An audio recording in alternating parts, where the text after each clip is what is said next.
Everybody, it's Jeremy. Welcome back to Bozmos2, where we are playing Chaco. It is turn 51. So many things. Alright, so got augury, dark knowledge, aspects, nothing. We've got a gnome lore, which found two sides for us, enchanted tower and magma cave. We'll check those out real quick.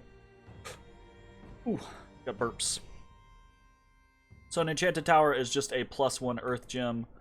And then a magma cave is a +1 earth and +1 fire. So that's pretty cool. Our earth is now up to 16. Our fire up to 10. What? What is that? You put it in the fridge like that? Welcome to my sour cream shapes. Shapes with Jeremy. Just... Yeah, I just squeezed, closed, threw it back in the fridge. Whatever. I just triggered like half of society right there. Alright, Voice of Apsu, nothing. Auspex, nothing. Apsu, nothing. Horospex, nothing. Apsu, nothing. Last turn we got all the Apsus. This turn we got none of the Apsus. Augury, nothing. So only the gnome lore, which, I mean, it's nice to get some earth gems, but unfortunately that we didn't find anything else. Really kind of running low on the... Air is actually okay, but kind of running low on the fire compared to where I expected to be, truth be told. We've got some proclamations, a new prophet from Yis, a new prophet from Lemuria, and of course, new prophets from Relay. And then we've got some battles. So, Niflheim, I've reached out to Niflheim recently about like, hey, how's it going? Open in diplomacy. I see you're at war with Erythia. You know, you need any assistance, anything we can do, right? That type of thing. And they haven't been rude or anything like that, but they've been like, no, we're fine. Nope, not really concerned about anything. I hate having neighbors that I don't have diplomatic ties to because they do shit like this, right? Shit like, I just lost this province. Just lost this province last turn. Just had it like raided last turn. And I hate when nations sit on your fucking border, especially wartime borders, right? And they're like, oh, that's a free province, get it! Fuck you, man! Like, really? Oh, it's such a tacky, oh, well, I'm not aggressing, I'm not, declaring war, I'm not, breaking a nap or anything like that. It was just indie territory. If you can't hold on to it, that's your fault. Okay. Alright. Okay, alright. Here's the thing, though. He comes in with just a commander and a chief versus some doggos. And you know what? Here, I say this, but he might have just been trying to suicide them, so who knows. But typically, if you're at war with someone, you suicide into them, not into an entirely different person's land. My land. Yeah, whatever. Anyways, so they get eaten up by the doggos, and then we attack in Moloton with a Monkatsina, and this, this shouldn't be any comparison at all. Meditation Iron Skin, Temper Armor, and one cleave of the Frostbrand, and like half the dogs die. Easy peasy. Okay, so that was interesting. He did not cast, once again, he did not cast that upon himself. Maybe he can't be affected by it. So what I mean by it is, let's go ahead and take a look real quick. I have him set up to do Touch of Madness. It says, doesn't affect mindless beings, doesn't affect inanimate beings, doesn't affect enemy units. I see no reason why this wouldn't work. That seems very strange, right? Like, why wouldn't you just cast that on yourself? Clearly there's some tag in here or something like that that I am unaware of that just doesn't work. So we might as well look for something else potentially cast, or not. We do not Prayer of Earth. Yeah, it's Prayer of Earth. Do Prayer of Earth instead. Same here. I was intrigued by the Touch of Madness thing, but if it doesn't work, it doesn't work. No big deal. Okay. So we take Mulliton. We attack. No, we get to watch a battle from Old Man breaking out. And this is a force that we've seen a couple times before, basically, in various different stages. But they're just fighting against, like, a very small amount of nothing, basically. So we just get to see this once more. Got some interesting stuff in here, but I don't know if Old Man is just going to sit on their cap, or if they're going to, again, really was hoping that they, turns ago, that they were going to bust out of their cap and then start charging through Kengobia's lands, but that is not what they have done. We have a battle here in Takregus. Takregus. Okay, so it's our Wuya, and we are up against... oh, no, this is Dragon Totems, and I need to play... I should be... You know, if I was if I was a really good player, if I was an expert player, and I had the time, I would be playing a single player game right now with Kengobia, so that I understood what they had access to and all their tricks and things like this. I have no idea what this Erect Draconic Totem is. I've looked in the inspector for a lot of different Kengobian things, and a lot of them just don't show up. I don't really know why, but it is what it is. I believe the Draconic Totem has to do with a way for them to free spawn either units or a way for them to create gems within each of their provinces. I think the Draconic Totems are the gems. So we're actually up against a very small amount of units here. But very specifically, we can see there are 2 casters, a Kengob Shaman, and we can see Howl. So we've got a Kengob Dragon Speaker out here with a Thistle Mace set to cast Howl. And that's going to be an immediate issue. Especially combined with the basic near infinitum of Throw Spiders. Which I think Throw Spiders is... I don't know. I think it's a very interesting spell. So, we're in a forest. Howl is going to produce a metric shit ton of wolves. But these wolves aren't going to be able to do anything to Wuya 12. To any of our Wuyas. To any of our Monkatsinas, right? Wolves they're inconsequential from a damage perspective. What they're not inconsequential for, and this is actually very smart, right? As we can see, he has set up a bunch of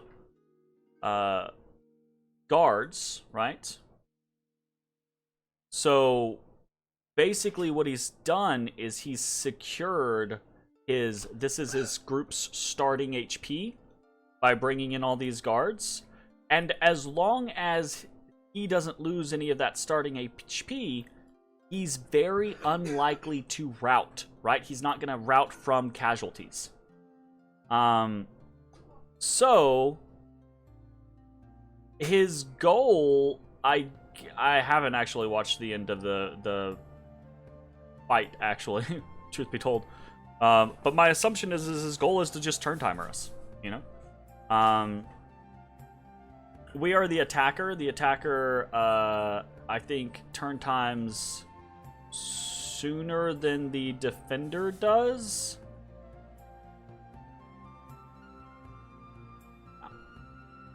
Bunch of spiders continuously summoned. It's kind of surprising at how many spiders he... Well, it's not just him now. They're both doing spiders now.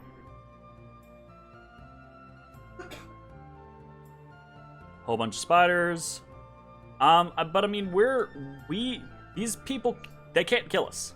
So it's gonna go to a situation where,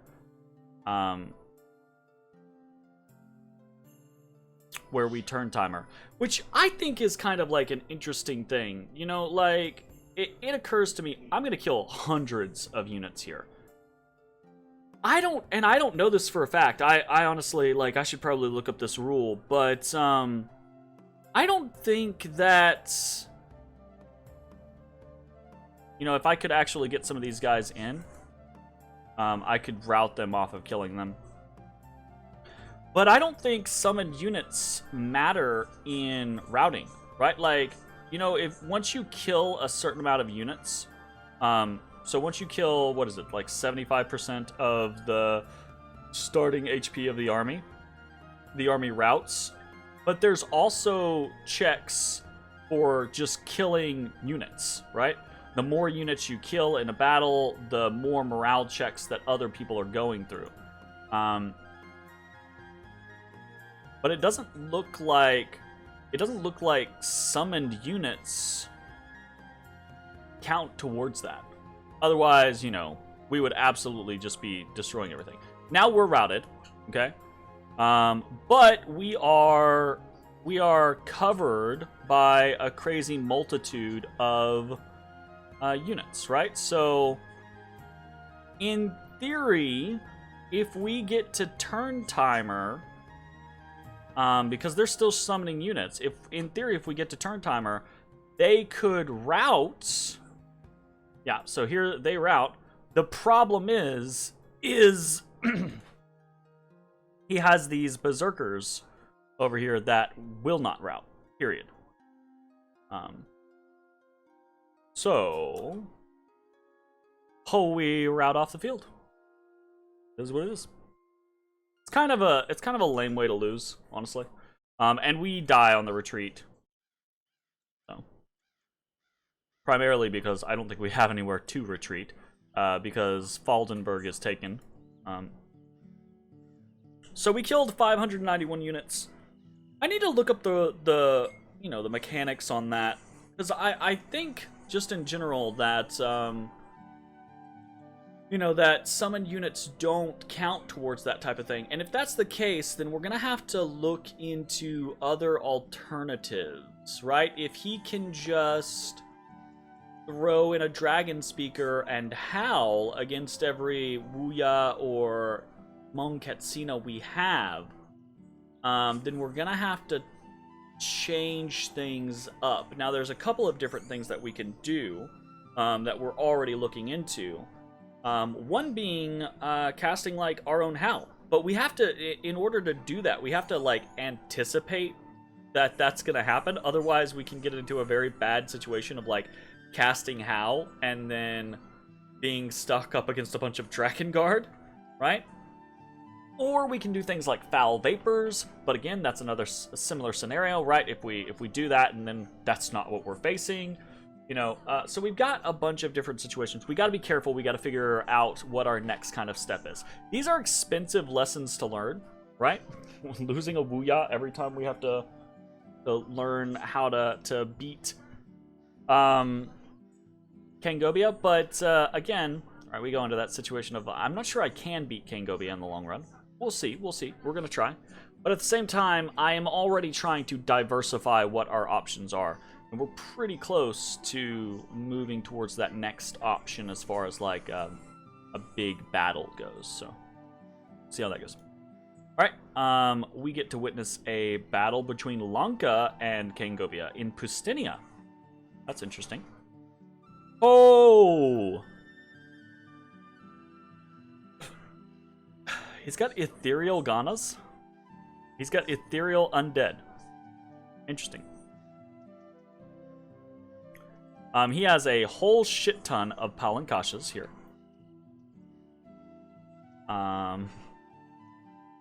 We get a divine blessing out. So what is his blessing? Shock, fire, regeneration, blood vengeance. Blood vengeance. Okay, cool. This is just a massive horde. Most of it's undead, in fairness, so, you know. But still. I did not mean to quit that. There's not, they're up against just PD, so. Really, honestly, a huge force. Got 81 Palankashas there, 10 Rakshasas, 40 Rakshasa warriors, and then mostly soulless, right? A large amount of undead. A fair amount of these Ganas, which is interesting. Those look pretty okay. Decent mage cores. Azrapas. It's a pretty chunky army. I'm very interested to try to see what's gonna happen there. Okay. And then we get hit in Grifa by a very small group, but we've got Mong 3 there, so it shouldn't really be any issue. Actually, Mong 3 doesn't even get involved in the fight. We rout them off of 1 PD. Actually, real talk, we routed them off of 1 PD. That's funny. I didn't even realize that. Okay, and then we get to witness a battle in Sitha. This is Ermor versus Ind. So we've got a Manticore, we've got the Bull of Heaven. Really interesting. We've got a couple of Maguses and Sages. We've got some Clockwork Soldiers, some Tigers. Just basically whatever Ind could put together, which is awesome. Good for them.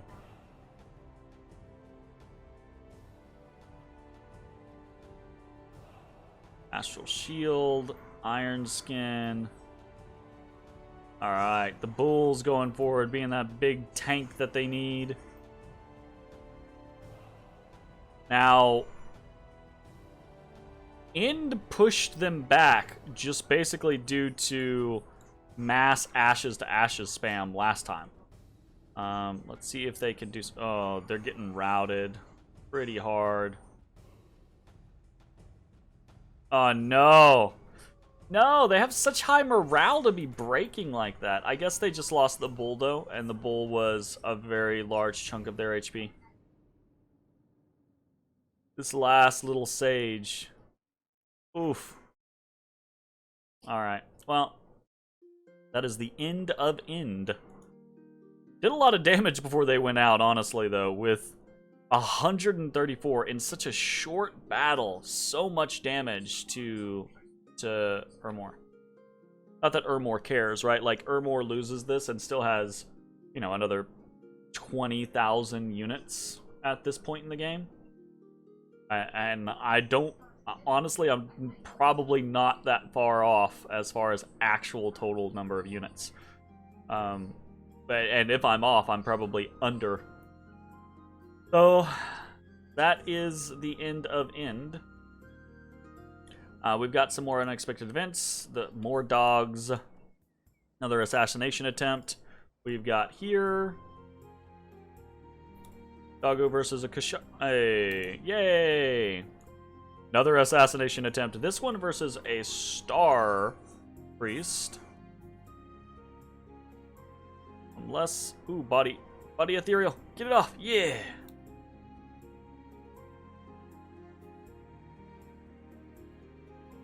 Okay, come on. Jeez. Real bad. But we win. 2 air gems out of Kunaral. 248 gold out of Northia. The Cosmic Egg has transformed, and unrest, misfortune sweeps across the world. And the power of the Throne of Beasts is waned, which means no more of these fucking dog events, which is fuck yeah, thank you. We get attacked in Anglovania by more black dogs. We win. We witness, you know, an attack on Mid-Atlantis.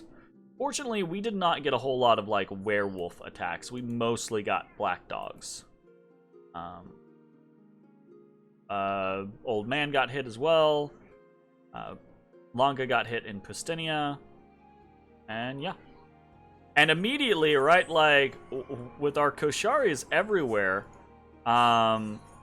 We'll see if the unrest really like hits us, but I am hopeful that this unrest event from the cosmic egg is gonna just kind of like bounce us or bounce on us.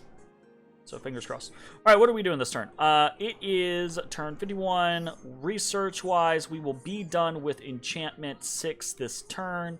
Next thing that we're probably going to aim for, and I want to do Construction 6, but I keep getting distracted. Next up is probably going to be Conjuration 5. Because we want to have counter... Well, a bunch of different reasons, but also we want to have counter Hal, basically. Now I could try to get the Divine Bull. We just saw it die.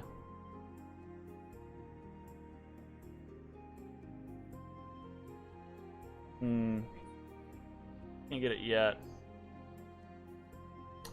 Not that I'm super interested in it, honestly. Okay, so we're going up Conjuration 5. That's going to get us a couple of different things. Like I said, Howl being one of the main ones, Ogre Dance being another big thing. And there was something else that I was like, yes, this is important.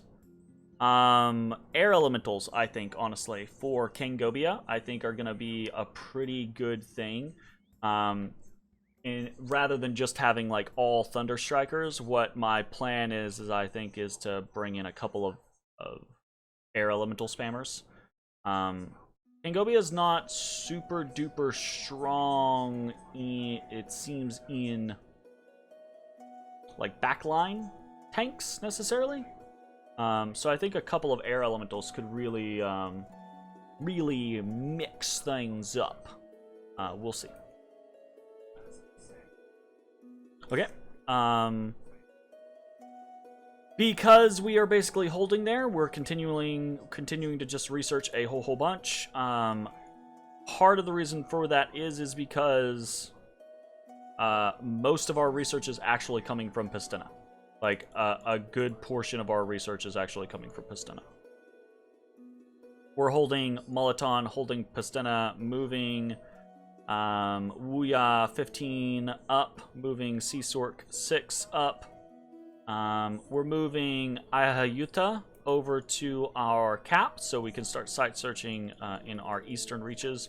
One of the bad things about Auspex is Auspex has a very, very, very limited range, which is completely counter to Augury. Augury has an incredibly long range.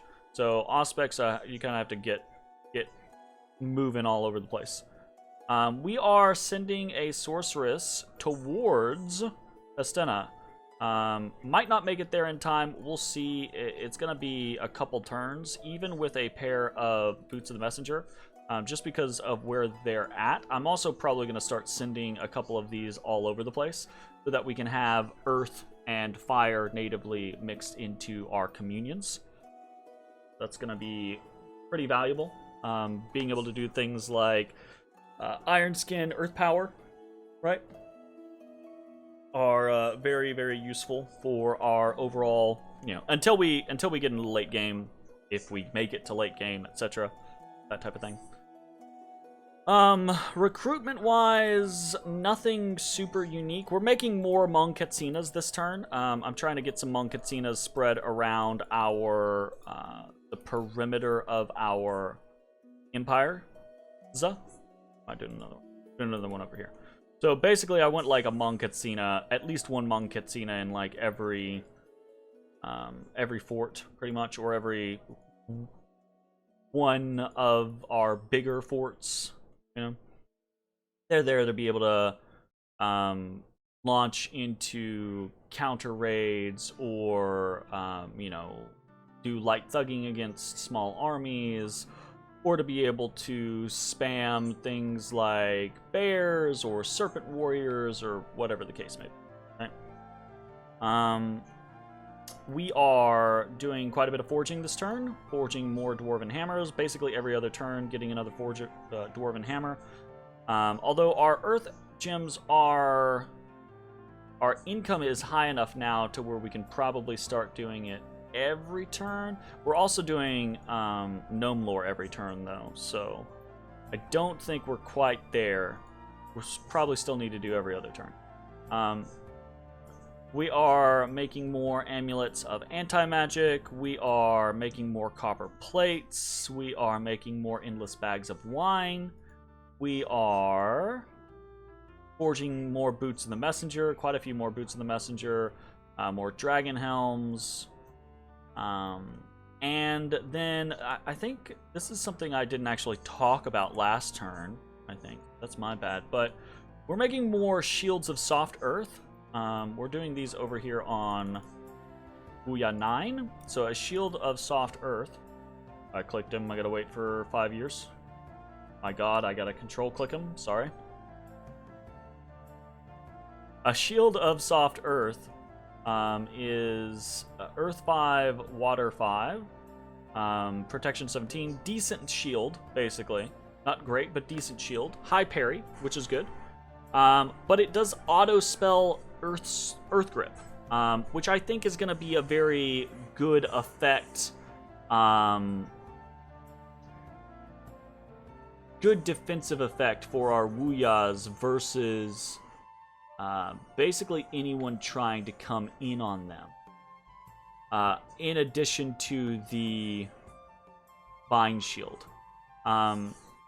I think we might mix in some shields of soft earth on some of our scenarios. We're going to test them out. I think it's a really potentially good item. And then we're also going to probably, we're not doing this yet, but we're probably going to start. Oh, I didn't talk about this either, but our first silver adept of the Silver Order was probably one of the ones we're looking for the most is a astral random. So we now have access to an Astral 3, which is great for us boosting up, becoming a real Astral Nation. Yeah? So I'm actually really excited about that. What was I talking about? I was talking about... My god, the lag on this fucking game. I swear. Okay. Roll click. Make sure I redo that. We're going to look into things like charcoal shields and stuff like that as well. But we're also going to look into things like boots of flying, right? So that we can get into much like scenarios where you get surrounded by chaff and you eventually bind shield everything or earth grip everything, right? When you're safe, when you're not being attacked, right? You'll default back to your script. You'll cast things, finish your buff cycles, etc. But sometimes, if you have like boots of flying, or if you're flying, period, right? Sometimes you'll also follow your script and do like attack rear commands. So I don't know if that is really a way for us to get past something like... so again, I'm looking for as many different options as I can. I don't know if that's a way for us to really get past something like Howl. But it's a possibility. So we're going to look at it, right? We're going to see how that turns out. And other than that, that's pretty much the end of the turn. Not really a whole lot else going on for us right now. So gearing up to make some attacks, hoping old man does something this turn. Otherwise, we've got like a turn or two maybe before we start marching. And I don't know. I honestly don't know if we're gonna have a good answer to the shit that we've seen from Kangobia, right? Specifically like mass spiders, I think is gonna chew through our front line. Maybe not. I think that fucking asshole-ish, adding in Howl on top of stuff like his little explodey guys, right? I think is gonna be real weird for us to deal with, right? So I don't know. I'm not sure, honestly. It's gonna be a strange situation for us to try to figure out how this works. But we're gonna see. We're gonna see hopefully in the very, very near future. All right. Anyways, that's gonna be it for the turn. Thanks for watching. We'll see you next time. Bye, everybody.